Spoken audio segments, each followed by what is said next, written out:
Hello साथियों, जय भीम, नमो बुद्धाय।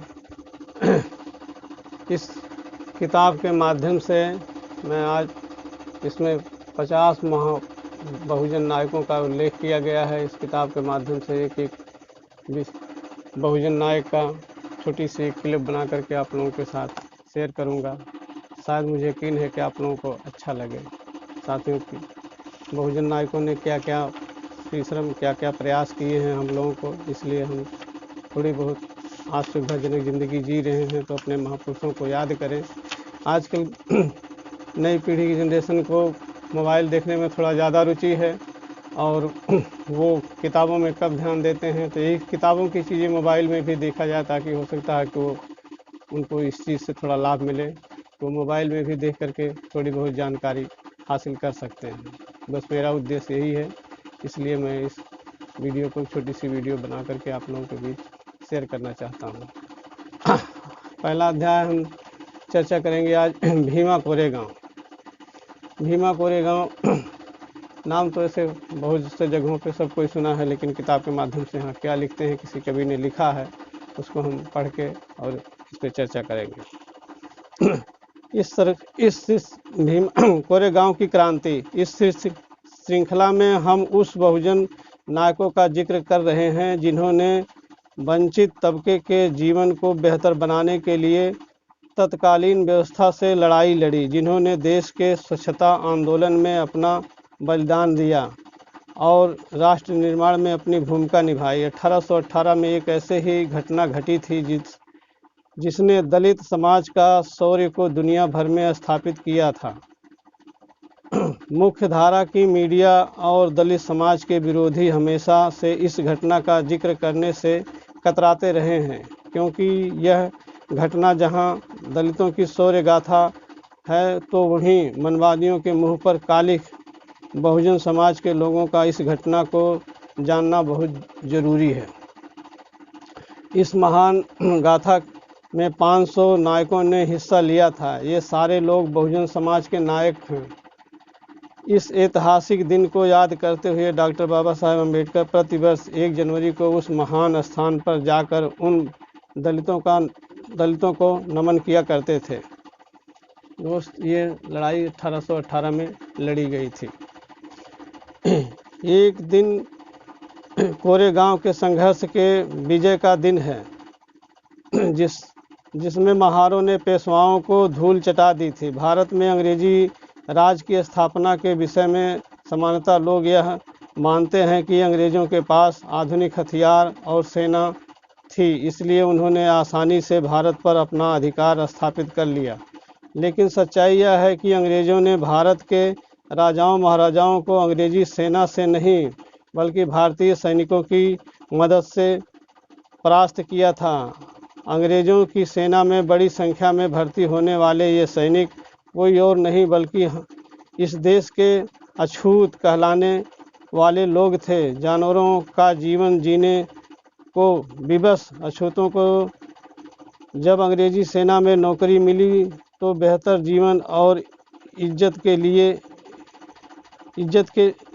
लिए ये अंग्रेजी सेना में शामिल हो गए। इसके परिणाम स्वरूप जो संघर्ष हुआ वह देश के इतिहास में दर्ज है। दोस्त, सबसे पहले अछूत कहे जाने वाले गरीब कौमों को अंग्रेज़ों ने सेना में भर्ती किया, और वहीं से जो है कि ये जब सेना में भर्ती हुई, इनका आर्थिक स्थिति ठीक ठाक हुआ और तभी से एक अच्छा जीवन जीने की शुरुआत इनको यहीं से मिली। आगे क्या लिखते हैं?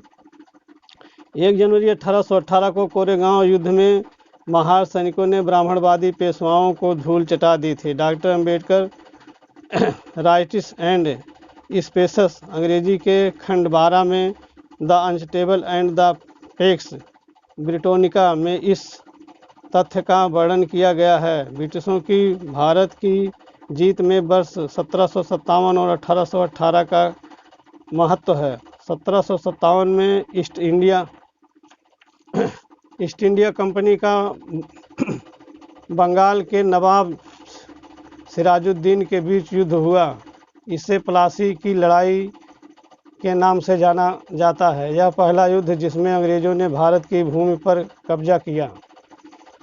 कब्जा किया था। अंग्रेजों ने भारत के अन्य भूभाग पर अधिकार प्राप्त करने के लिए अंतिम युद्ध 1818 में किया। यह कोरेगांव की लड़ाई थी, जिसके माध्यम से अंग्रेजों ने मराठा साम्राज्य को ध्वस्त कर भारत में ब्रिटिश राज स्थापित किया। यहाँ 500 महार सैनिकों ने पेशवा राव के 28,000 सैनिकों, घुड़सवारों एवं पैदल की फौज को हराकर देश में पेशवाई का अंत किया। इन दोनों ही युद्धों में अंग्रेजों की जीत सिर्फ अछूतों के कारण हुई। प्लासी की लड़ाई में अंग्रेजी सेना ने रॉबर्ट वर्नाइज के नेतृत्व में लड़े लोग दुसाद पासवान थे और कोरेगांव के युद्ध में शामिल लोग महार थे। इस तरह ब्रिटिशों के पहले और आखिरी युद्ध दोनों ही में अंग्रेजों को विजय दिलाने वाले लोग दलित ही थे। इतना ही नहीं, विद्रोह के समय अंग्रेजों का साथ देने वाली रेजिमेंट बॉम्बे रेजिमेंट और मद्रास रेजिमेंट थे, जिसमें क्रमशः महाराष्ट्र के महार और दक्षिण के परैया थे। लड़ाई में महार सैनिकों को यहीं पर अपना कौशल दिखाने का मौका मिला था दोस्तों। और ये लड़ाई तब भी उस ज़माने में 1818 में महार सैनिकों ने बहुत ही महान पूर्वक लड़ाई लड़ी थी और वहीं से जाकर के ये थोड़ा सा हमको जो मिली है आज़ादी, तो बहुत पीछे इसके लिए बहुजन समाज के सैनिकों ने काफ़ी मेहनत करी है।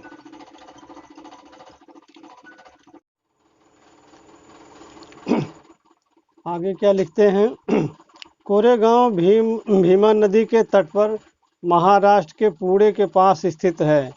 1 जनवरी 1818 को सर्द मौसम में एक और कुल 28,000 सैनिकों, जिनमें 20,000 घुड़सवार और 8,000 पैदल सैनिक थे,